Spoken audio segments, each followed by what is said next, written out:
As the war between the U.S. and Iran continues, many might begin to panic, but it's not always helpful. Joining us now to talk more about the importance of slowing down is Dr. Wendy Weinstein. Thank you so much for joining us this morning, Wendy. Talk about why it is so important not to panic. When people panic, they tend to make quick decisions that aren't always in their best interest.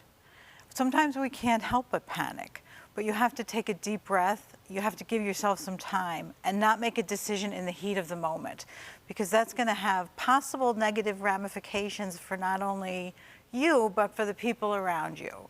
So you want to think clearly and think with an even, straight mind. And it's so easy to get sucked down a rabbit hole with everything going on and really feel that doom, gloom, all those feelings. What are some good coping methods for people when they find themselves spiraling? So when you find yourself spiraling, it's really easy to do. People kind of obsess about something over and over and over again. What you have to do, and this is really difficult, but you have to bring yourself back to the present, and you have to kind of be aware of your surroundings and what's around you. You have to rely on friends. You have to rely on the people close to you.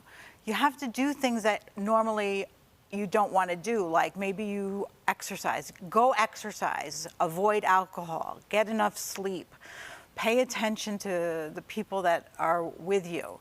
But when you start to spiral, it's easy to just stay there. And these are some techniques to bring yourself out of that. Go for a walk outside. Go for a walk outside now that it's getting nicer out. Yeah. Yes. All good options. And Wendy, before people, get to that point where they're panicking, what are the signs? What are the signs of being anxious? Yeah, so a lot of times, one of the big things is that people can't concentrate. They feel like their mind just goes blank. Things just kind of leave their mind. The other thing they do is they catastrophize. And that's what people do when they think of the worst case scenario. They think that this is going to happen, it's going to lead to the worst, like the other shoe's going to drop. Concentration is huge because people can't get their thoughts straight, and they may have difficulty at work. They may also appear very irritable because they're just caught up in their worries. So family and friends may notice some irritability. Have you been noticing this happening more and more with people that you help? Absolutely. People come in and say, my life would be really good if it wasn't for what's going on around us. I used to not pay attention to what was going around us. I used to just spend time with friends. But now I just can't help but notice the news, social media. We want to really try to focus and stay away from that as much as we can. I tell people, watch the news if you want, but limit the time that you're going to watch it, because like you said, it's easy to go down that rabbit hole, and then the spiraling just starts and the catastrophizing starts. I like how you mentioned that, because it is so important to stay informed and know what's going on, but there is a limit to where it starts to affect your mental health. Absolutely. And people say, I missed the gym because I was on the internet.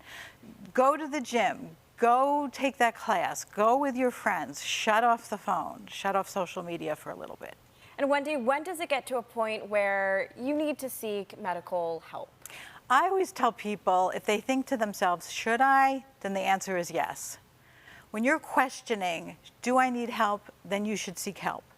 If you start to notice that you're missing work, you can't concentrate, friends are noticing that you're isolating, you're feeling more irritable, you're avoiding situations that you used to enjoy, I think that's when it's really time to seek help. And what do you do if you notice this happening with a friend of yours? You gently confront them, because if you tell someone they're irritable, they'll probably get defensive. Yeah. Like, leave me alone. No, I'm not. I'm not irritable. So you really want to say, I've noticed some changes in you. Like, I keep asking you to go out and you don't want to go out. What can we do to help you? Just be very kind.